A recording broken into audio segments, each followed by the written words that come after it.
Isaiah Davis Allen awarded as the David Huntley Man of the Year. IDA spending the last 3 years as a coach for Nations United Lacrosse, also working as an instructor with the Next Level Spartans, a club that focuses on character formation. And now he's joined by our Travis Eldridge. So we have Isaiah Davis Allen joining us now. Isaiah, how do you look at this award in receiving the Dave Huntley Man of the Year award?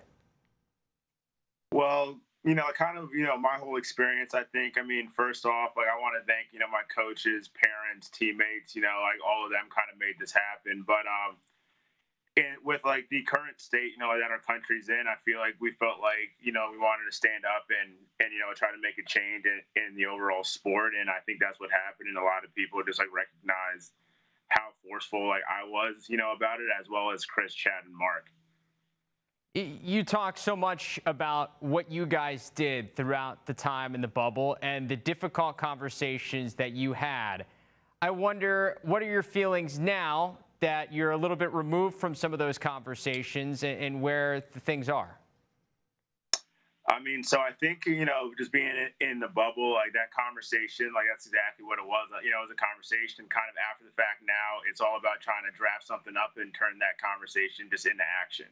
So all of us are, working hand in hand with, this league as well as several other ownerships and leagues to try to get just try to make the sport a lot more diverse and to make it inclusive for everyone.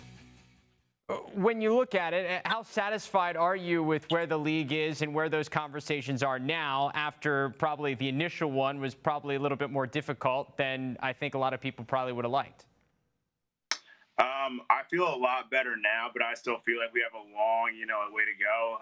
Personally, I didn't realize how kind of far behind the 8 ball that our culture is, and it's definitely something that needs to change. And I feel like this has been the first time and first movement where we've kind of put people's feet to the fire and really asked for change, and we expect it to be answered. So. What's next? How do you try to build off of what you feel like you started?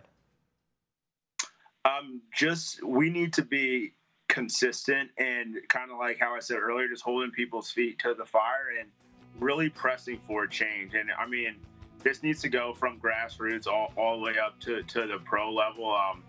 We spoke about several things, a few of which being, just coaching training. Kind of in my experience, there's a lot of people who want to be active and want to be a part of the sport, but don't necessarily have the background or, the skills as far as coaching goes.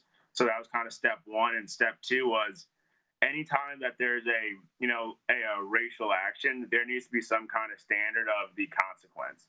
So for example, if X happens, there needs to be a Y and Z. So that's, two kind of small tidbits of long conversations.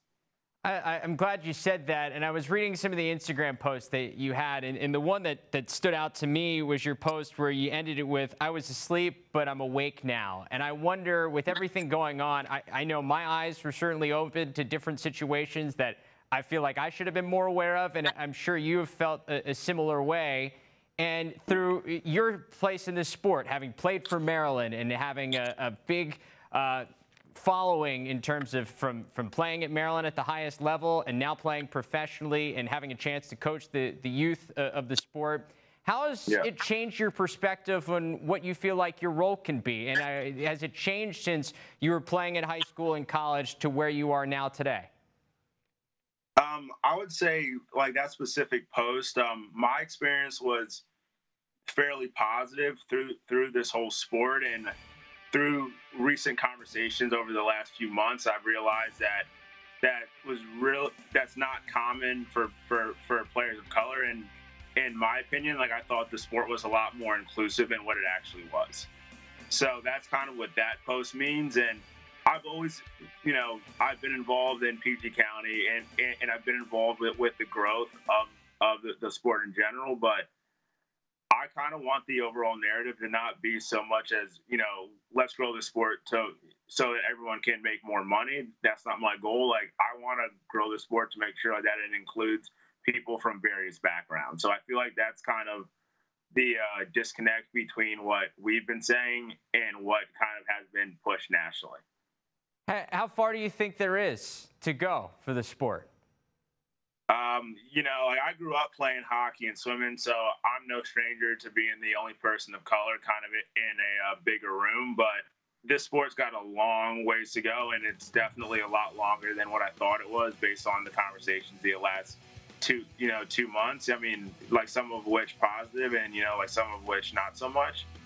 But in my opinion, there just needs to be, everyone needs to be willing to have these tough conversations. And my job is to try to give people safe space to, ask questions and like really push them to make changes.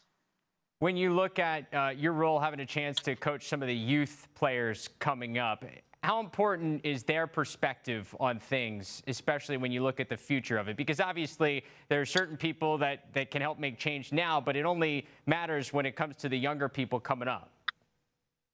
Yeah, I mean, I would say that we're just trying to do our job to make sure, like, if the young kids don't have to go through the same stuff that we did, and we also want them to know that they're not on their own. So I feel like for a lot of us, I mean, the last 2 or 3 months was the first time that I've talked with this many players of color just involved in the overall sport, and we want that to change. Like, we want all these young kids to know that, like I'm only one like DM from asking me a question or for asking my input on a certain like situation that might have happened. So I think that that's kind of a positive that's come from this whole like COVID thing, that everyone now knows how accessible all these pro athletes are. You mentioned having a lot of those conversations. What was the most eye-opening thing you've heard from a black player or a player of color that it maybe made you think twice about the sport? Just overall, like, team culture. Like, I mean, I feel like we had a really positive team culture at the University of Maryland, and I've realized that that wasn't commonplace. And, there's a lot of places where that inclusive, like diverse culture isn't, it's just not present. So, I mean, like whether it's just certain like insensitive stories or, more blatant acts of racism, I just didn't realize like that it was that blatant. And I mean, in my opinion, if someone blind, told me that story, then I would have thought that it happened back in the 70s, not in, the 2010s. But it is what it is, and it's something that needs to change. So I'll leave the floor open to you here at the end, Isaiah. What do you hope people learn from hopefully reading the conversations and the discussions you had with Major League Lacrosse over your time in the bubble, and then what you guys were able to do in terms of demonstrating on national TV, and now what you hope to move on from? Like, what do you hope people take away? Like the biggest thing that I want people to take away, one, is that, like the sport's not perfect, and this sport is built for everyone. Maybe not necessarily at this present day, but, and moving forward, that's something that we are going to push for and expect. And two, I mean, I just want people to feel comfortable having this conversation. Like, through my experience, like I felt like the conversation of race was a little bit taboo, and it shouldn't necessarily be like that. We're starting to, make progress, kind of, go over, a lot of these big humps, but I want people, black, white, purple, green, to, just be willing to have those conversations and just to ask people what, like their experiences and what their stance is. And even if they don't necessarily agree, be able to be sensitive to that person's experience. Isaiah, we appreciate the time. A well-deserved honor for you. Thanks so much, and we'll catch up again soon. Yep, guys. Yep, but thank you for having me.